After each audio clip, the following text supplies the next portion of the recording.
Guys मैं market से ये दो चीजें लेके आया हूं। एक एम्पलीफायर है और दूसरा ब्लूटूथ सर्किट है। आज मैं इसको ये वाले सोनी के स्पीकर में फिट करूंगा जिसकी सर्किट खराब हो चुकी है और ये सिर्फ सोनी के फोन में ही चलती है। गाइस मैंने स्पीकर चेक किए तो एक स्पीकर खराब था और कंटिन्यूटी भी नहीं आ रही थी। तो अभी के लिए एक स्पीकर से ही टेस्ट करेंगे। गाइस यहाँ पे मैंने सारे कनेक्शन कर लिए हैं।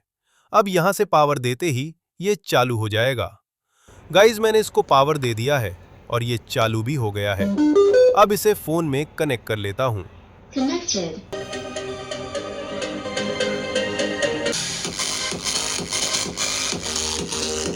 गाइस यहाँ पे आप सुन सकते हो साउंड, लेकिन फुल वॉल्यूम पे डिस्टॉर्शन आ रहा है। शायद पावर कम मिल रही है।